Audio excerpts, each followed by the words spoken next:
The massive council chamber floated in the void between three star systems.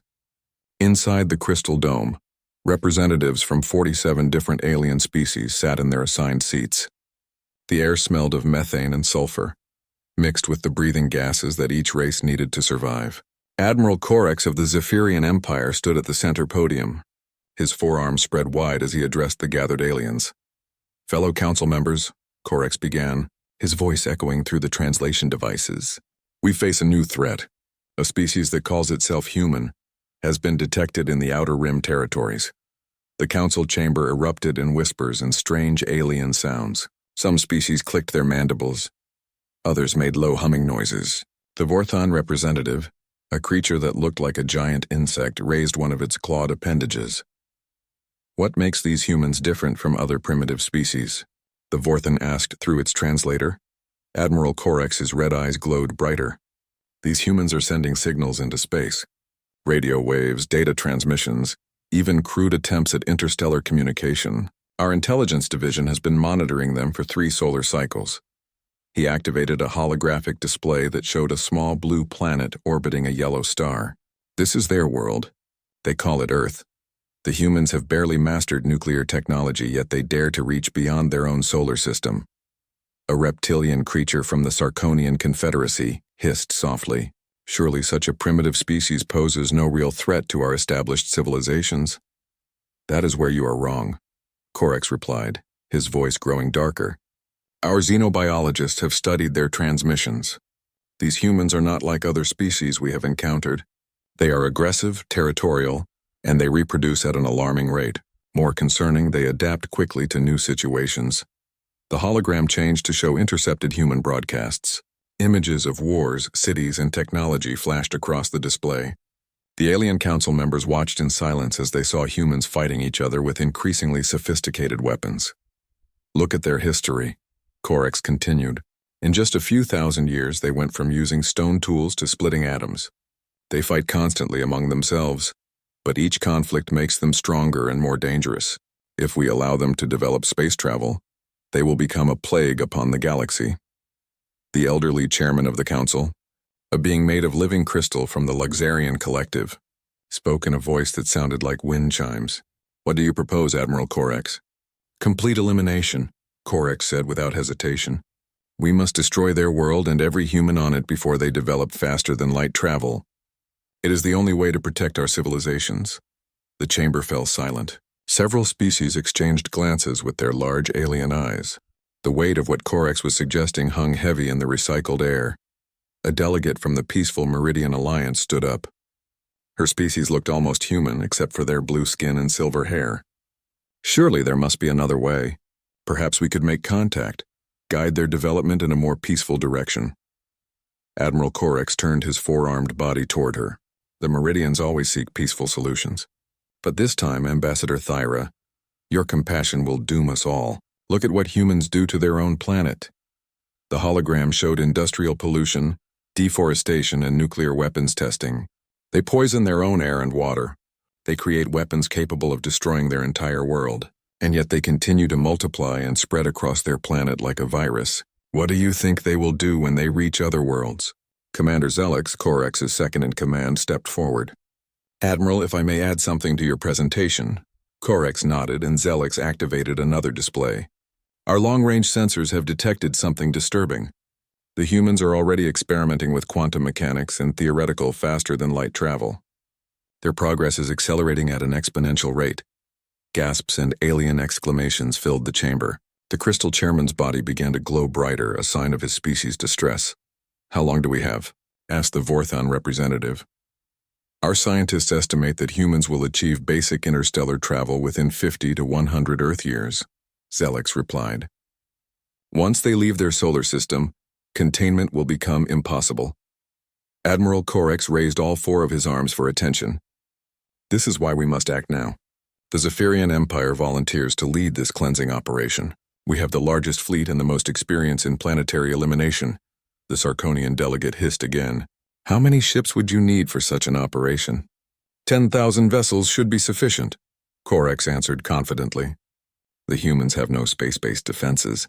Their most advanced spacecraft barely leave their planet's atmosphere.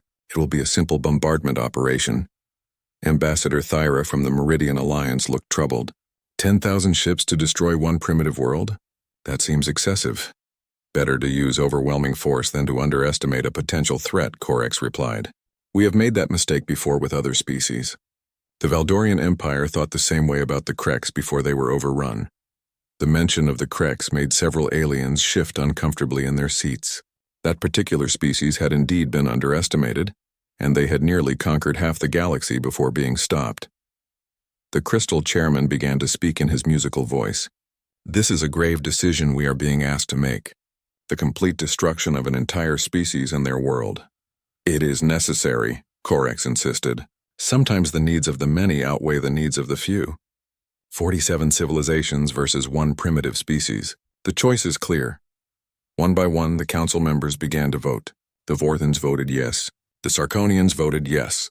Even some of the more peaceful species reluctantly agreed that the threat was too great to ignore. When it came time for the Meridian Alliance to vote, Ambassador Thyra stood slowly. Her blue face showed the pain of her decision. The Meridian Alliance votes yes, but we formally request that attempts be made to preserve human cultural artifacts and genetic samples.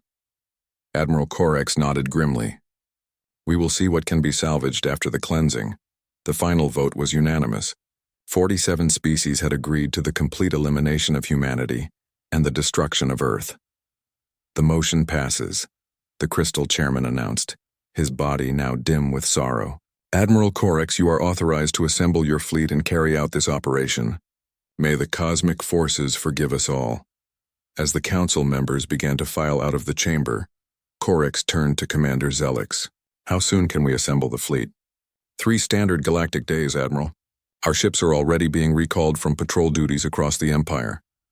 Excellent, Corex said, his red eyes gleaming with satisfaction. Make sure every captain understands the importance of this mission. We are not just defending the Zephyrian Empire, we are protecting the entire galaxy from a species that could destroy everything we have built. What Admiral Corex and the entire Galactic Council did not know was that their quantum-encrypted communications had been intercepted. Deep in Earth's solar system, hidden listening posts had been recording every word of their deliberations. Humanity had been preparing for this day much longer than the aliens could possibly imagine. The hunters were about to become the hunted, and the galaxy was about to learn why Earth was the most dangerous planet in the universe. Captain Jake Morrison sat in the dark control room 3 miles beneath the Rocky Mountains. Banks of computers hummed quietly around him as streams of data flowed across dozens of monitors. The Solar Defense Command had been built in secret over the past 20 years, hidden from the public and most government officials. Only a select few knew about humanity's real preparations for contact with alien civilizations. Captain Morrison, we have priority traffic coming in, announced Lieutenant Danny Foster from his station. It's from Deep Space Monitor 7. Jake turned his chair toward the communication console. Deep Space Monitor 7 was one of 12 hidden listening posts scattered throughout the solar system. Each station looked like routine space debris or defunct satellites, but they housed the most advanced quantum communication equipment humanity had ever built. Put it on the main screen, Jake ordered. The recorded alien transmission began to play. Jake listened with growing concern as Admiral Corex spoke to the Galactic Council about the threat humanity posed. His hands gripped the armrests of his chair tighter with each passing minute. They're planning to wipe us out, whispered Sergeant Nancy. Call from the intelligence station. How long until their fleet arrives? Jake asked. Lieutenant Foster worked quickly at his computer. Based on their communications and our tracking data, approximately 72 hours, sir. Jake stood up immediately. Get me a secure line to the President. Authorization code Phoenix Alpha 7. Within minutes, President Lisa Carter appeared on the main screen. She was sitting in the White House Situation Room, her face pale with worry. Madam President, we have confirmation of hostile alien intentions, Jake reported. They voted unanimously to destroy Earth and eliminate all human life. President Carter closed her eyes for a moment. How many ships are they sending? 10,000 vessels, according to their military commander. They believe we're a primitive species with no real defenses. They're wrong about that, the president said grimly. I'm calling an emergency meeting with the Joint Chiefs. General Brooks will brief you on Project Starfall within the hour. The transmission ended and Jake turned to his staff. Listen up, everyone. This is what we've been preparing for. All deep space monitors are now on full alert. I want constant tracking of that alien fleet. An hour later, General Ryan Brooks materialized as a hologram in the command center. The gruff military officer looked tired but determined. Behind him stood a woman in a white lab coat. "Captain Morrison, meet Dr. Amanda Price, head of the Quantum Research Division," General Brooks said. "She's going to explain what we've really been building all these years." Dr. Price stepped forward. Her voice was calm and confident despite the situation. "Captain, what I'm about to tell you is classified beyond any security level you've ever known. For the past 30 years, humanity has been preparing for exactly this scenario." Jake nodded. "Go ahead, Doctor." "We've known about alien civilizations since the 1990s, Dr. Price continued. Our deep space arrays detected their communications long before they noticed us. We've been studying their technology, their languages, and their military capabilities." General Brooks took over the briefing. Project Starfall was designed as our response to alien aggression. We knew that if contact came, it might not be peaceful, so we prepared accordingly. "What kind of preparations?" Jake asked. Dr. Price activated a new holographic display. "We've developed weapons and defensive systems that are centuries ahead of current alien technology. Quantum torpedoes that can erase matter from existence, antimatter beam weapons, gravitational manipulation devices that can create artificial black holes." Jake stared at the display in amazement. "How is that possible? Our public technology is nowhere near that advanced." "That's the point," General Brooks explained. "We deliberately kept our real technological capabilities secret. While the world thinks we're still struggling with fusion power and basic space travel, our black projects have achieved things that would seem like magic to most people." Dr. Price pointed to another section of the display. "We've also developed faster-than-light travel, but only for military purposes. Our stealth ships can move between star systems in minutes using space-folding drives." "How many ships do we have?" Jake asked. 200 combat vessels, General Brooks replied. "It sounds like we're outnumbered 50-1, but our technology advantage is overwhelming. Our ships are hidden throughout the solar system," Dr. Price added. "Some look like asteroids. Others are completely invisible using quantum cloaking fields. The aliens have no idea what they're flying into." Jake felt a mixture of relief and awe. "What about our crews? Do we have enough trained personnel to operate this fleet?" General Brooks smiled for the first time during the briefing. "Captain, every astronaut, test pilot, and military officer for the past 20 years has been secretly trained on these systems. We've been preparing an entire generation of space warriors. The alien fleet thinks they're coming to destroy a helpless planet," Dr. Price said. "Instead, they're about to encounter the most advanced military force in the galaxy." Lieutenant Foster interrupted from his station. "Sir, we're receiving new telemetry from Monitor 4. The alien fleet has entered the outer edge of our solar system." Jake turned back to the screen. "General, what are your orders?" "Activate all hidden weapon platforms," General Brooks commanded. "Bring our fleet to full combat readiness. But remember, we wait until they show hostile intent. Let them make the first move." Dr. Price added, "Captain, there's something else you need to know. Our quantum listening posts have been broadcasting false information about Earth's defenses. The aliens think our most advanced weapons are nuclear missiles and primitive rocket ships. They're going to be very surprised," Jake said grimly. Over the next several hours, hidden facilities across the solar system came online. On Mars, disguised mining stations revealed themselves to be massive weapon platforms. Near Jupiter, what appeared to be scientific research probes activated quantum torpedo launchers. In the asteroid belt, chunks of rock that had been floating for years suddenly powered up their antimatter engines. Colonel Steve Parker, commander of the Mars Defense Grid, contacted the mountain facility. "Captain Morrison, all red stations are operational. We have full firing solutions on the approaching fleet." "Hold position, Colonel," Jake replied. "We wait for them to enter Earth's orbital space."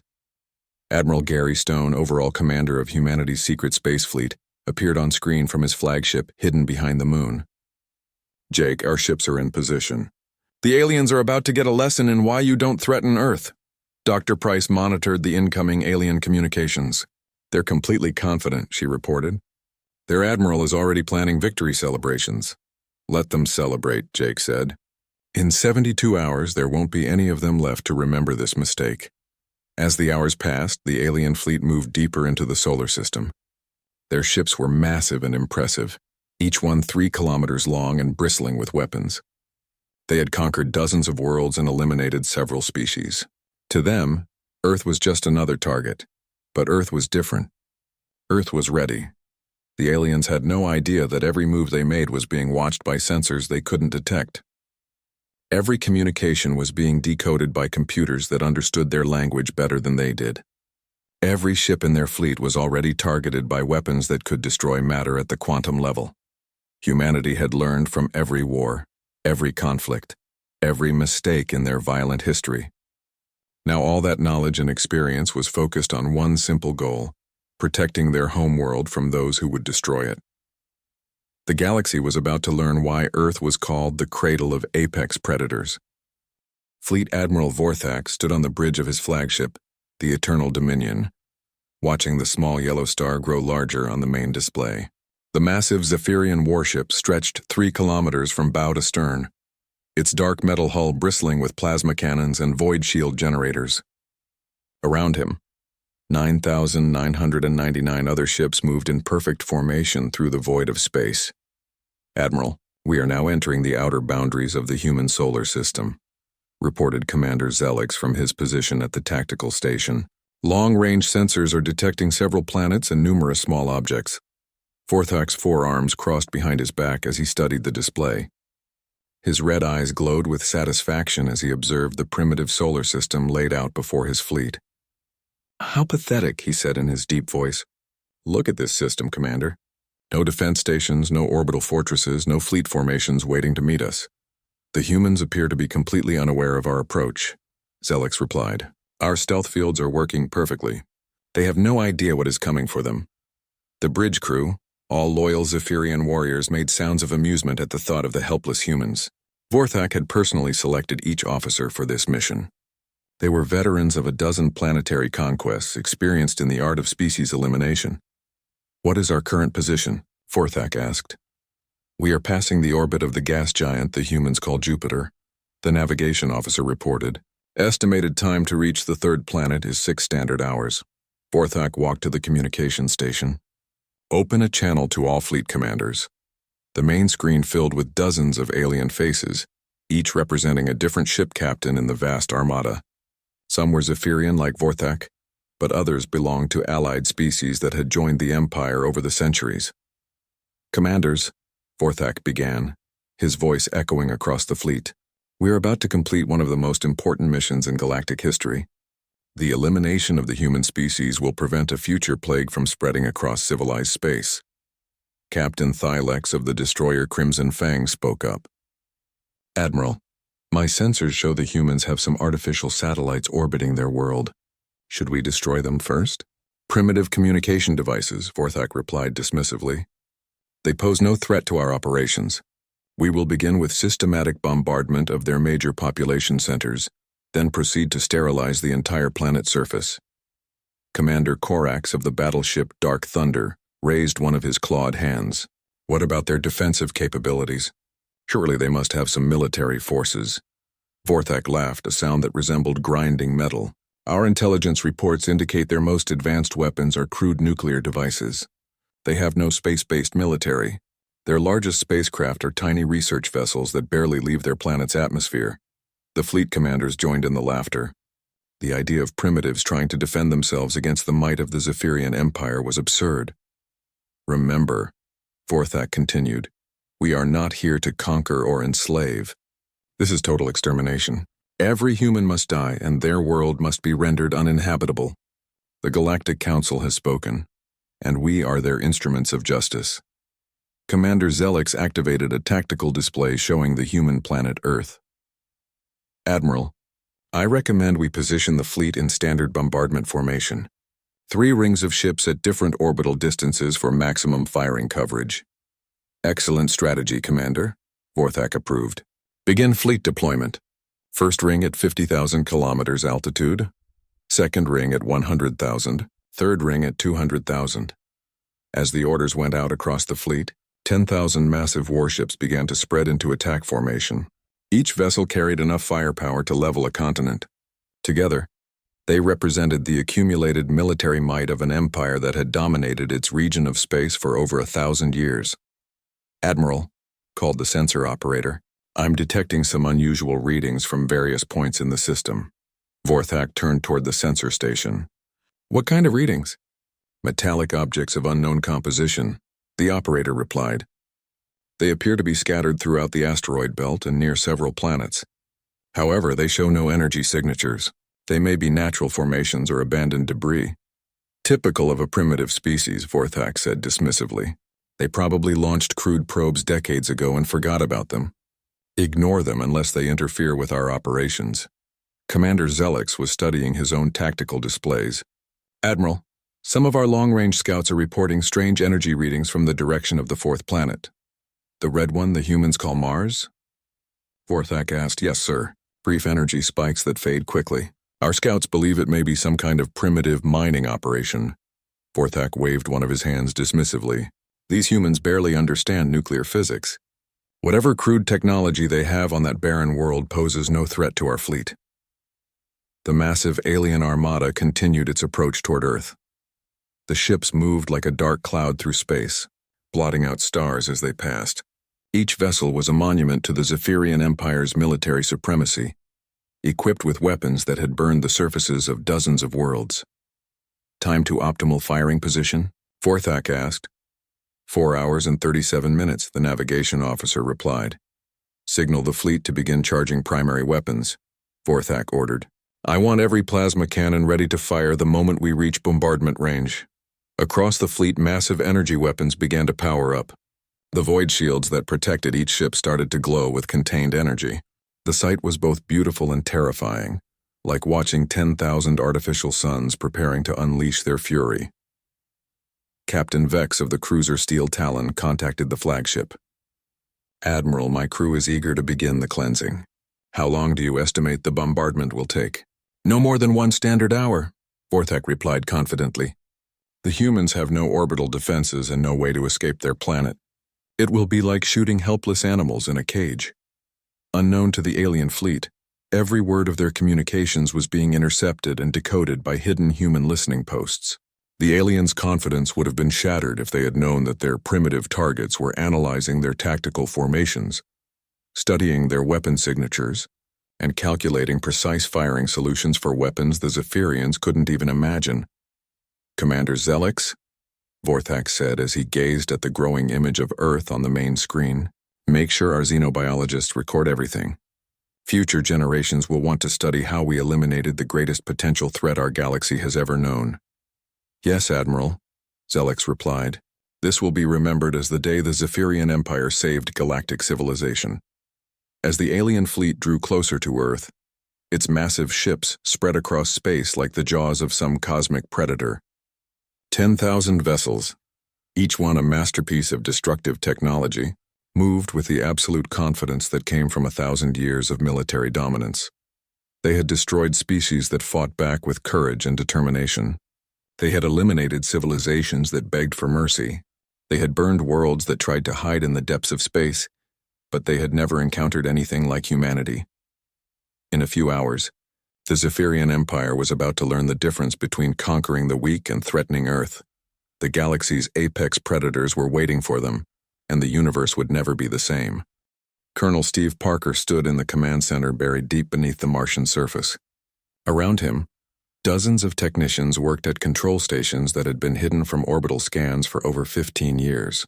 What appeared from space to be a simple mining operation was actually humanity's most advanced weapons platform, capable of unleashing destruction beyond anything the galaxy had ever seen. "Colonel, all quantum torpedo bays are loaded and ready," reported Major Linda Hayes from the weapons control station. "We have full targeting solutions. On the alien fleet." Steve nodded as he watched the tactical display showing 10,000 enemy vessels moving into attack formation around Earth. "How many torpedoes do we have ready to fire?" 250 per launcher, sir. 12 launchers total. Each torpedo carries enough antimatter to vaporize a ship 3 times larger than those alien vessels. 3,000 quantum torpedoes hidden beneath the red dust of Mars, each one capable of erasing matter from existence at the subatomic level. Steve felt a grim satisfaction knowing that the aliens had no idea what was waiting for them. His communication device activated, and Admiral Gary Stone's face appeared on the screen. The Admiral was speaking from his flagship, the Earth's Fury, currently hidden in the shadow of Earth's moon using advanced cloaking technology. "Steve, what's the status of the Mars defense grid?" Admiral Stone asked. "All systems operational and ready to engage," and Steve replied. "The aliens flew right past us without detecting anything. They think we're just a mining station." "Perfect. How about your stealth ship squadrons?" Captain Helen Davis stepped into view next to Steve. Her lean frame and sharp eyes marked her as one of humanity's most experienced pilots. "Admiral, Stealth Squadron Alpha is ready for deployment. 12 ships equipped with reality warping drives and antimatter beam weapons."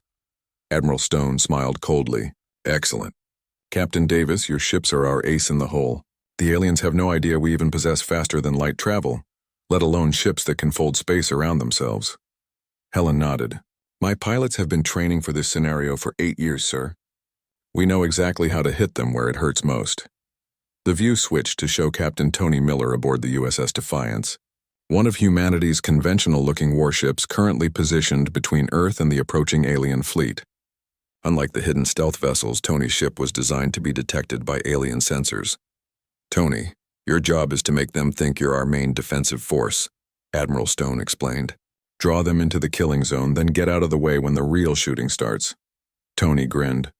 "No problem, Admiral. My crew is ready to play the role of desperate defenders. The aliens will think they're chasing a retreating human fleet right into our trap." The communication link expanded to include Dr. Kevin Ross, who was stationed at a hidden facility in the asteroid belt.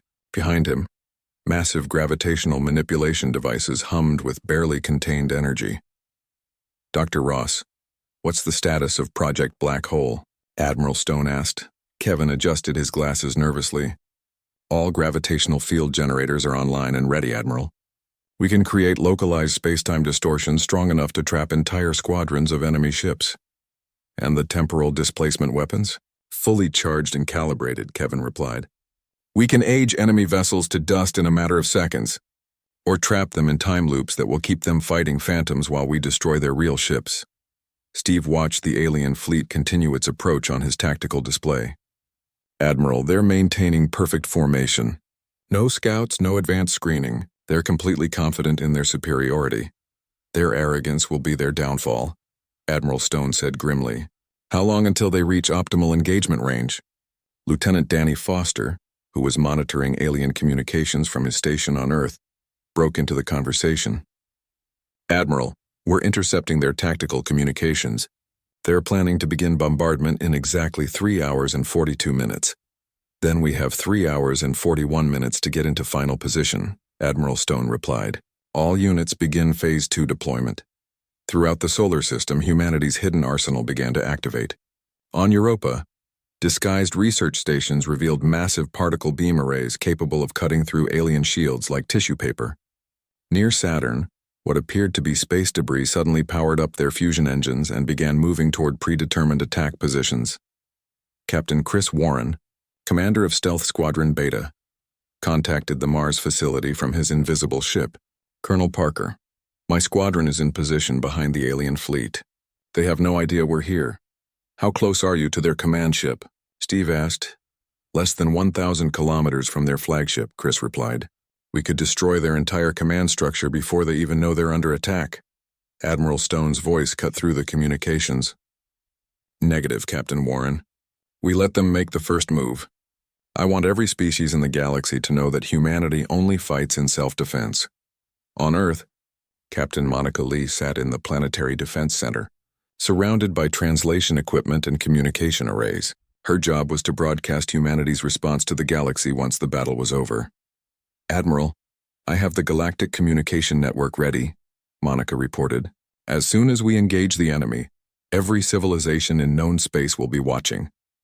"Good," Admiral Stone replied. "Let them see what happens when someone threatens Earth."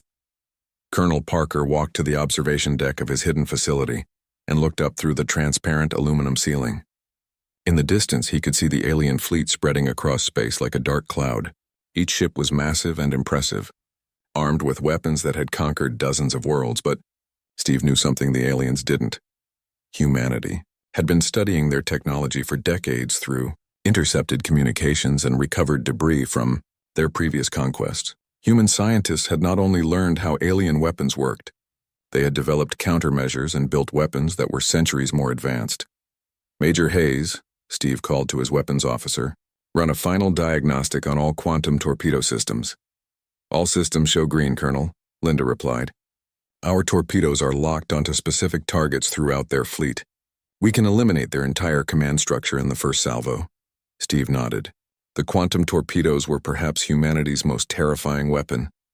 Instead of simply destroying their targets, they erased them from existence by breaking down matter at the quantum level. Ships hit by quantum torpedoes didn't explode or burn. They simply ceased to exist, leaving behind only empty space and confused enemy sensors. Captain Helen Davis was making final preparations with her stealth pilots. Remember, people, we stay invisible until the shooting starts. Then we decloak simultaneously and hit them with everything we have. Her squadron consisted of 12 ships that represented the pinnacle of human technology. Each vessel could fold space around itself, becoming effectively invisible to any known detection method. They could also move faster than light by creating temporary rifts in space-time, allowing them to appear anywhere in the solar system within seconds. Stealth Squadron Alpha. Report status, Helen commanded. One by one, her pilots checked in. Lieutenant Sam Brooks in the Silent Death, Commander Betty Nash in the Shadow Strike, Captain Frank Cooper in the Void Hunter. All of them were ready to show the aliens what happened when humanity was threatened. Dr. Kevin Ross was putting the finishing touches on his gravitational weapons. The devices could create artificial black holes, bend space-time into impossible shapes, or generate gravitational fields strong enough to crush alien ships like tin cans. The beauty of gravitational weapons, Kevin said to his assistant, is that there's no defense against them. You can't shield against gravity and you can't outrun a black hole. As the countdown continued, every human in the secret defense network felt the weight of what was about to happen. They were about to reveal that humanity was not the primitive species the galaxy believed them to be. In a few hours, Earth would go from being considered a backward planet to the most feared world in known space. Admiral Stone broadcast one final message to all human forces. Remember what we're fighting for. Our homes, our families, our future among the stars. These aliens came here to commit genocide. We're going to show them why that was the biggest mistake in galactic history. The alien fleet continued its approach, confident in their overwhelming numerical superiority. 10,000 ships against what they believed was a defenseless planet. In their arrogance, they had no idea they were flying into the most sophisticated trap ever constructed. Humanity was ready. The galaxy was about to learn why Earth was different from every other world they had ever encountered. Fleet Admiral Vorthak stood on the bridge of the Eternal Dominion, watching with satisfaction as his massive fleet moved into final attack position around the small blue planet. Earth hung before them like a jewel in space, completely unaware of the destruction about to rain down upon it. Admiral, all ships report ready for bombardment, Commander Zelix announced from his station. Primary weapons are charged and targeting solutions are locked. Vorthak's forearms crossed behind his back as he studied the tactical display. 10,000 Zephyrian warships surrounded Earth in 3 perfect rings, their plasma cannons glowing with deadly energy. It was the largest fleet the Empire had ever assembled, more than enough firepower to crack a planet in half. Any signs of defensive activity from the humans? Vorthak asked. Negative, sir, the sensor operator replied. We are detecting some primitive satellites and a few small spacecraft, but nothing that could threaten our operations. Vorthak laughed, the sound echoing across the bridge like grinding metal. As expected, these primitives probably don't even know we're here yet. Suddenly, the communications officer spoke up. Admiral, I'm detecting a transmission from the planet's surface. It appears to be directed at our fleet. Put it on the main screen, Vorthak ordered, curious to hear what the helpless humans had to say. The image of a human appeared on the display. It was Captain Tony Miller, broadcasting from the bridge of the USS Defiance. Behind him, the bridge crew looked tense but determined.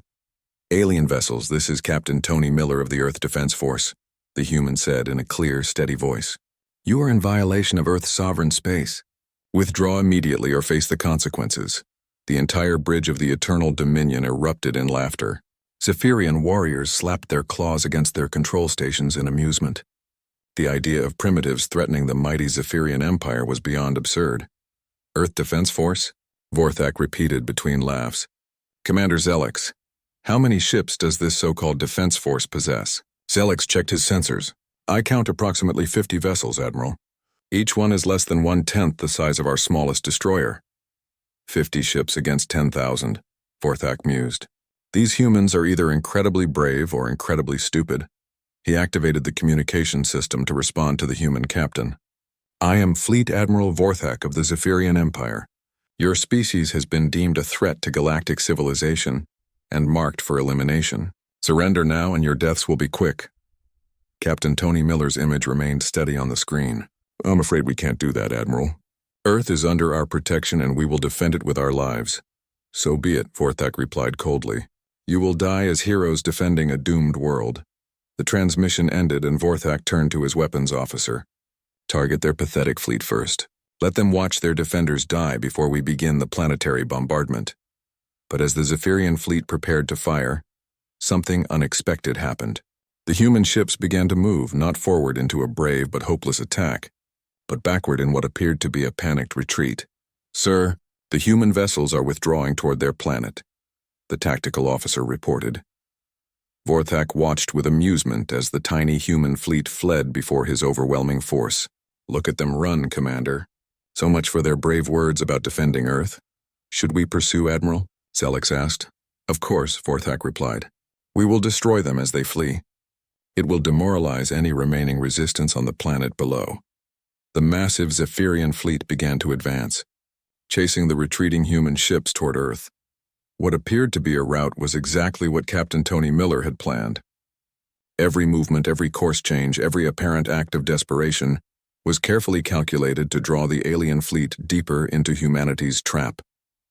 Sir, the human ships are maintaining formation despite their retreat, the tactical officer observed. Strange behavior for a panicked flight. Vorthak dismissed the observation with a wave of one hand. Primitive military discipline. They are following their orders to retreat even though they know it is hopeless. Unknown to the Zephyrian admiral, every human ship was equipped with quantum communication devices that allowed instant coordination across the fleet. Captain Tony Miller was in constant contact with Admiral Gary Stone and the hidden weapons platforms throughout the solar system. Admiral Stone, the alien fleet is taking the bait, Tony reported through his secure channel. They're following us directly into the engagement zone. Excellent work, Tony, Admiral Stone replied from his hidden flagship. Maintain course toward the moon.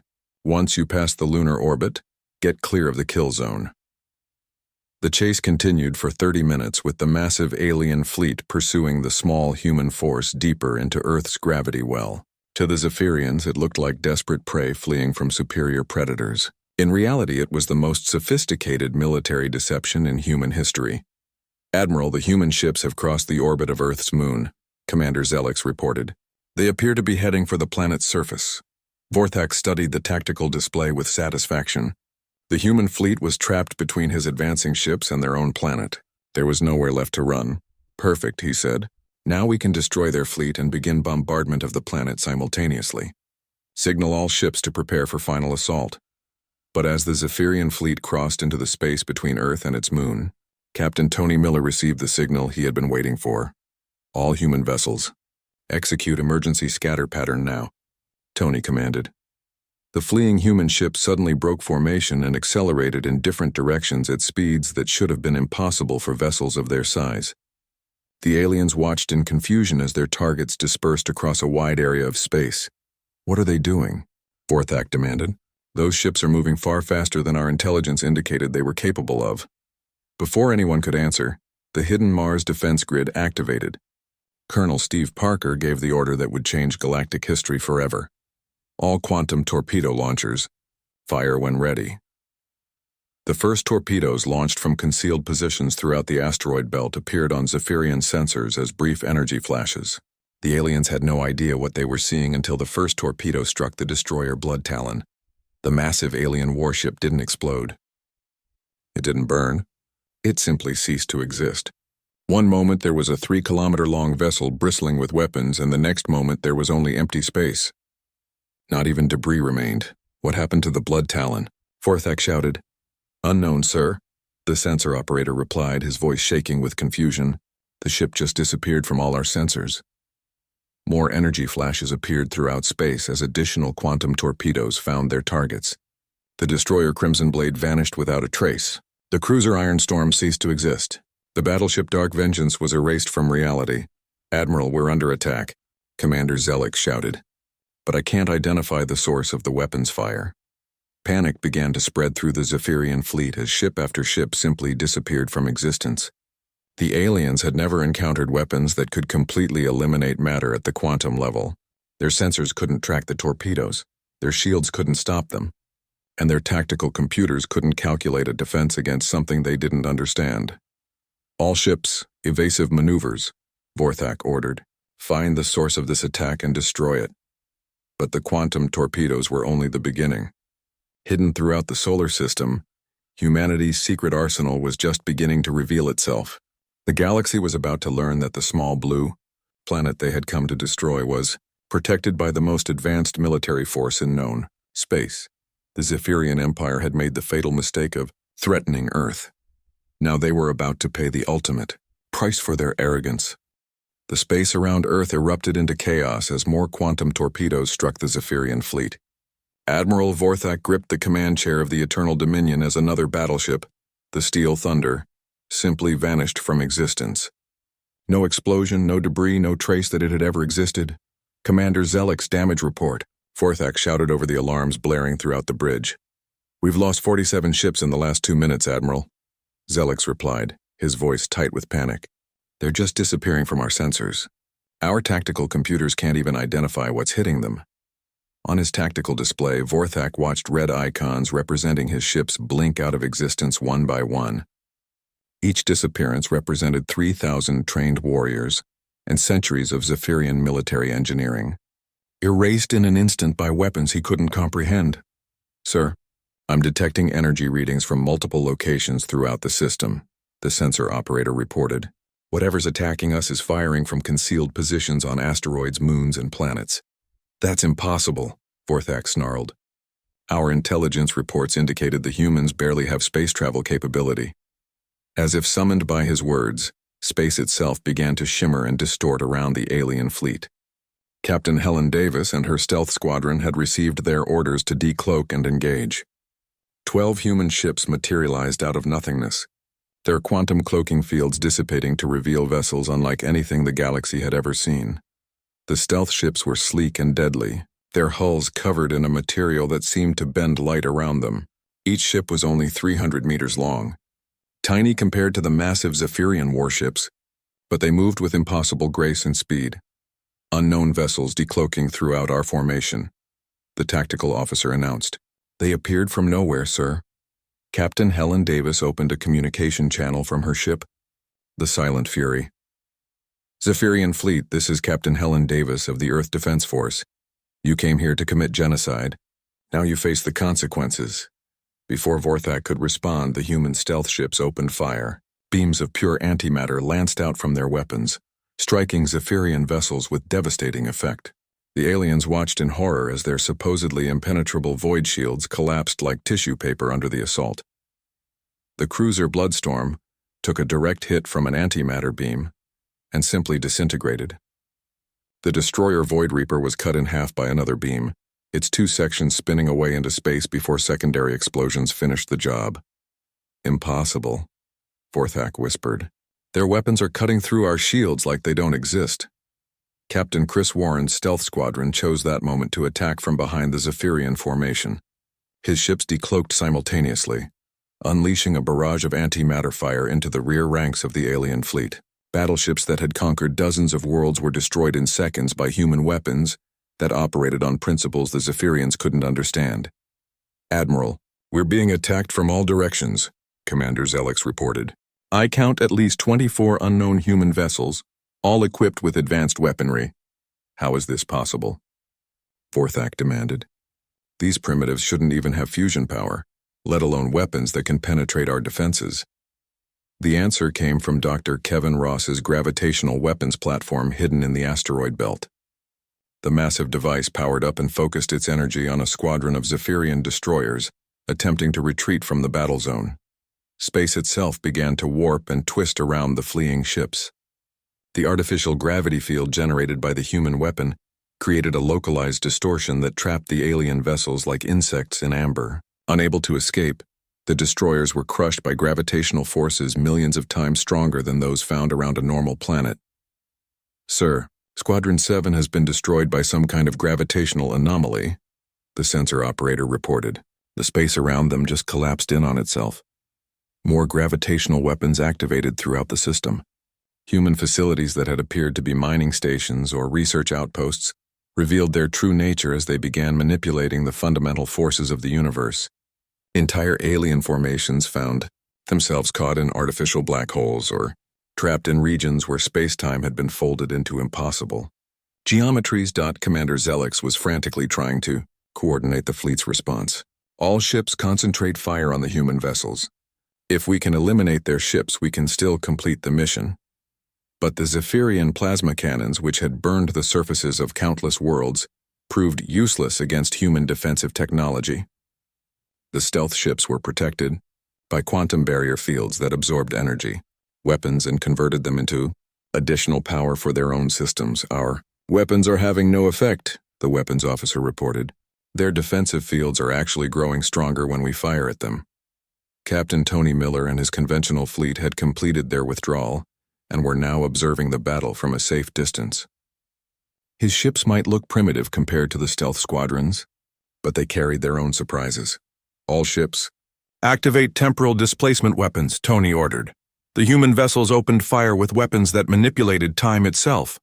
Zephyrian ships struck by temporal displacement beams found themselves aging rapidly, their hulls corroding and their systems failing as decades of entropy occurred in seconds. Other ships were trapped in time loops, forced to repeat the same few moments of battle over and over, while human forces destroyed them at leisure. The battleship Eternal Wrath was caught in a temporal field and aged 1,000 years in 30 seconds.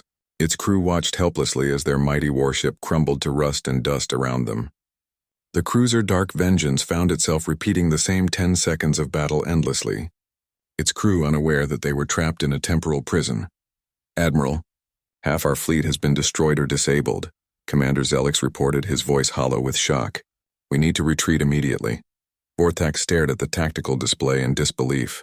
In less than 10 minutes, his unstoppable armada had been reduced to a scattered collection of burning wrecks and confused survivors. The humans had revealed weapons and technology that shouldn't exist, defenses that made a mockery of Zephyrian military superiority. "This is impossible," he repeated. "Our intelligence was perfect. These humans are primitives. They barely understand nuclear fusion." Captain Helen Davis's voice cut through the alien fleet's communications. "Admiral Vorthak, your intelligence was based on what we wanted you to see. Humanity has been preparing for this day for decades. Did you really think we would develop space travel without also developing the means to defend ourselves?" The human captain's words struck Vorthak like a physical blow. "You knew we were coming?" "We've been listening to your communications for years," Helen replied. "We know about your empire, your technology, your military capabilities. We've been studying you the way a scientist studies bacteria in a petri dish." More quantum torpedoes struck the alien formation, erasing additional ships from existence.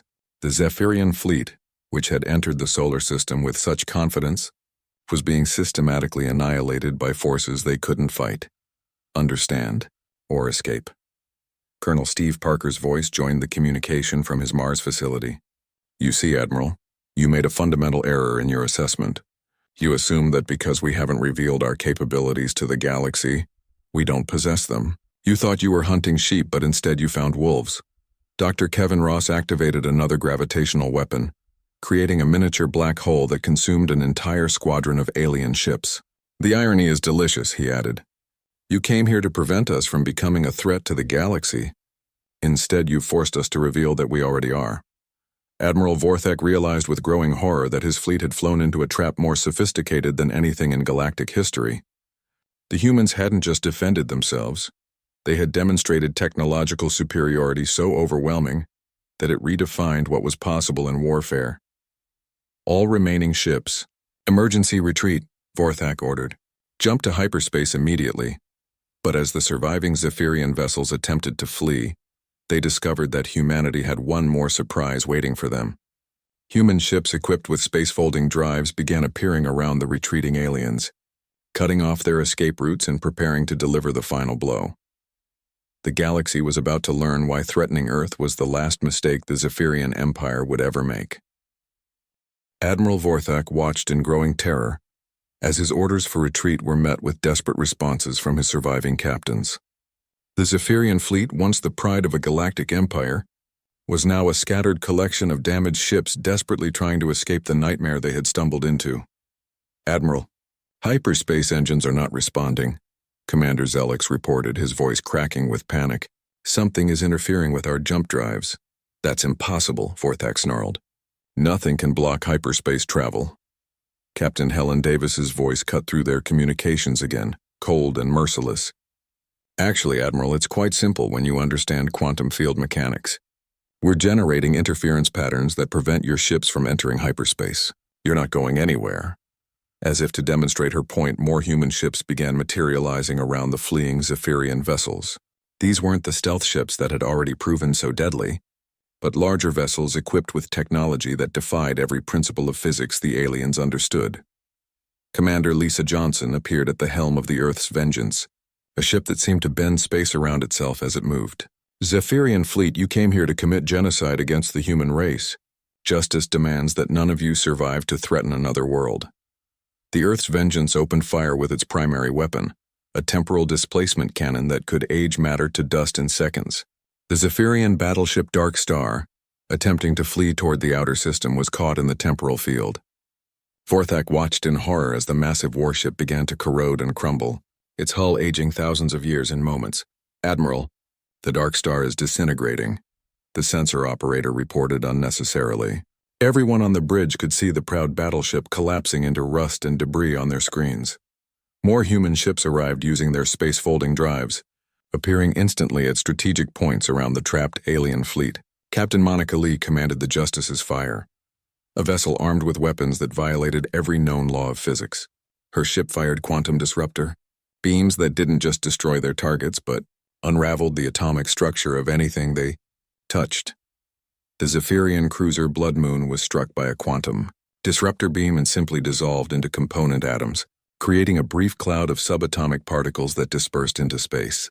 The destroyer Steelfang suffered the same fate seconds later, its crew having just enough time to realize they were dying before ceasing to exist on a molecular level. "Sir, we've lost another 30 ships in the last minute," Commander Zelix reported. "Whatever these humans are using, our shields and armor are completely useless against them." Captain Chris Warren's squadron had positioned themselves to cut off the alien fleet's retreat toward Jupiter. His ships opened fire with antimatter weapons that turned space itself into a killing field. Zephyrian vessels caught in the barrage were annihilated so completely that not even energy signatures remained. "How many ships do we have left?" Vorthak demanded. "Approximately 4,000, Admiral," Zelix replied, "but that number is dropping rapidly." Dr. Kevin Ross activated his most powerful gravitational weapon, a device capable of creating artificial singularities. A massive black hole materialized in the center of the largest concentration of fleeing Zephyrian ships. The gravitational field was so intense that it pulled in everything within a 1,000-kilometer radius. Vorthak watched in fascination and horror as dozens of his ships were stretched and compressed by gravitational forces beyond imagination. The crews had time to scream once before their vessels were reduced to streams of plasma, spiraling into the artificial black hole. "Admiral, we're receiving surrender signals from multiple ships throughout the fleet," the communications officer reported. "Surrender," Vorthak repeated. "The Zephyrian Empire does not surrender," but his surviving captains had different ideas. Captain Thylex of the damaged destroyer Crimson Fang was broadcasting on all frequencies. "Human forces, this is Captain Thylex. My ship surrenders. We yield to your superior force." Captain Helen Davis responded immediately. "Captain Thylex, your surrender is not accepted. You came here to exterminate every man, woman, and child on Earth. There will be no mercy for genocidal invaders." The Silent Fury fired a single antimatter beam that reduced the Crimson Fang to its component atoms. The message was clear. Humanity would show the same mercy the aliens had planned to show them. Colonel Steve Parker's Mars defense grid continued its relentless bombardment with quantum torpedoes. Each torpedo erased another Zephyrian ship from existence, leaving behind empty space where once proud warships had been. The hidden weapons platforms scattered throughout the asteroid belt added their own firepower to the slaughter. "Sir, the humans have activated some kind of area effect weapon," the tactical officer announced. "It's creating spatial distortions throughout our formation." The weapon in question was humanity's most advanced gravitational manipulator, operated by Dr. Kevin Ross from his hidden facility. The device created overlapping fields of twisted space-time that trapped alien ships in regions where normal physics no longer applied. Ships caught in the distortion fields found themselves stretched across multiple dimensions, their crews experiencing the horror of existing in several different spatial configurations simultaneously. Others were compressed into mathematical points before being dispersed as quantum foam. "Admiral, I'm detecting massive energy buildup from the human planet," the sensor operator reported. "They appear to be charging some kind of planetary defense system." Captain Tony Miller's conventional fleet had revealed its true capabilities, dropping their disguise as primitive vessels to show weapons that made the alien plasma cannons look like toys. His ships opened fire with reality warping, beams that could alter the fundamental constants of physics in localized areas. Zephyrian ships struck by the reality warpers found their atoms unable to maintain cohesion. Nuclear forces ceased to function normally, causing matter to break down into its constituent parts. Entire vessels simply came apart at the subatomic level, their crews dying before they could understand what was happening to them. "We have less than 2,000 ships remaining," Commander Zelix reported, his voice barely above a whisper. Admiral Vorthak stared at the tactical display showing the systematic destruction of his fleet. In 30 minutes, humanity had reduced the most powerful armada in Zephyrian history to scattered wreckage and fleeing survivors. "This is impossible," he repeated for the 100th time. "These humans should be primitives. Our intelligence reports were perfect." Captain Monica Lee's voice cut through their communications one final time. "Your intelligence reports showed you exactly what we wanted you to see, Admiral. While you thought we were struggling with basic space travel, we were developing weapons that your civilization won't understand for another 1,000 years. The Earth's vengeance fired its temporal displacement cannon again, aging another fleeing battleship to dust. The Justice's fire added its quantum disruptors to the barrage, unraveling enemy ships at the molecular level. More human vessels continued to arrive through space-folding drives, each one adding to the overwhelming firepower being brought to bear against the alien invaders. They appeared from impossible angles, materialized inside enemy formations, and struck with weapons that operated on principles the Zephyrians couldn't comprehend. "Admiral, we need to abandon ship," Commander Zelix pleaded. "The Eternal Dominion is one of their primary targets. They'll destroy the flagship first to eliminate our command structure." Vorthak looked around his bridge at his terrified crew.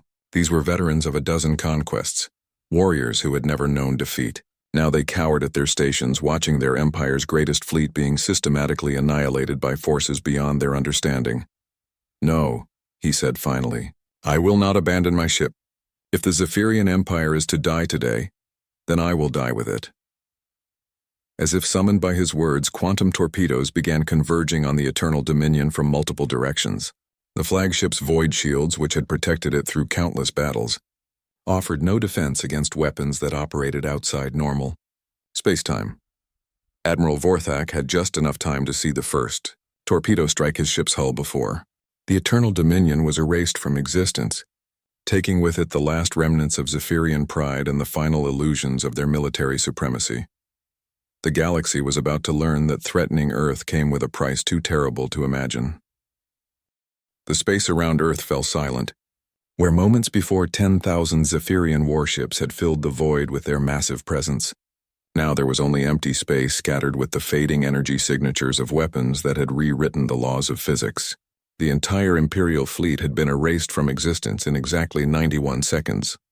Admiral Gary Stone stood on the bridge of the Earth's Fury, watching the tactical display confirm what sensors throughout the solar system were reporting. Not a single alien vessel remained intact. The most powerful armada in galactic history had been completely annihilated, without destroying even one human ship. "Admiral, I'm confirming 0 enemy contacts remaining in the system," reported Captain Jake Morrison from the Solar Defense Command, deep beneath the Rocky Mountains. "All Zephyrian vessels have been eliminated. Casualties on our side?" Admiral Stone asked, though he already knew the answer. "0 human casualties, sir," Jake replied. "Not one of our ships was even damaged." The magnitude of what had just occurred settled over the human forces like a weight. They had not merely won a battle or defeated an invasion. They had demonstrated technological superiority so overwhelming that it would reshape the balance of power in the galaxy forever. Captain Monica. Lee activated the galactic communication array from her position on Earth. Her equipment was designed to broadcast on every frequency used by known alien civilizations, ensuring that every species in the galaxy would receive humanity's message. "All galactic civilizations. This is Captain Monica Lee of the Earth Defense Force," she began, her voice calm and steady. "You have just witnessed the complete destruction of the Zephyrian Imperial fleet. 10,000 warships came to our system with the intent to commit genocide against the human race." Throughout the galaxy, alien leaders watched in stunned silence as the human transmission reached their worlds. The Galactic Council, which had voted unanimously to authorize humanity's elimination, received the broadcast in their emergency session chamber. The crystal chairman of the council, his body now dim with shock, spoke in a voice like breaking glass. "How is this possible? The humans were supposed to be primitive." Ambassador Thyra of the Meridian Alliance, who had reluctantly voted for the cleansing operation, watched the empty space where the Zephyrian fleet had been. "We have made a terrible mistake," she whispered.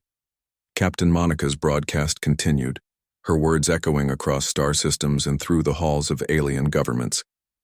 "For decades, humanity has known about your civilizations. We have listened to your communications, studied your technology, and observed your conflicts. We chose not to reveal ourselves because we hoped for peaceful contact." In the Vorthan home system, military leaders frantically analyzed the sensor data from the battle. Their greatest scientists struggled to understand weapons that could erase matter from existence or manipulate time itself. "How advanced are these humans?" demanded the Vorthan military commander. "Beyond our current understanding," replied the chief scientist, his mandibles clicking nervously. "Their technology appears to be centuries ahead of anything we possess." The Sarkonian Confederacy received the transmission in their War Council chambers. The reptilian leaders who had confidently voted for humanity's destruction now realized they had nearly brought annihilation upon themselves. "The humans could destroy our entire civilization," hissed the Sarkonian general. "We must make peace with them immediately." Captain Monica's voice carried across the galaxy with the weight of absolute authority. "The Zephyrian Empire made the mistake of threatening our world. They believed humanity was weak because we had not revealed our true capabilities. They learned in the final moments of their existence how wrong they were." Admiral Stone took over the broadcast from his flagship. "This is Admiral Gary Stone, commander of the Earth Defense Force. I want every civilization in the galaxy to understand what happened here today.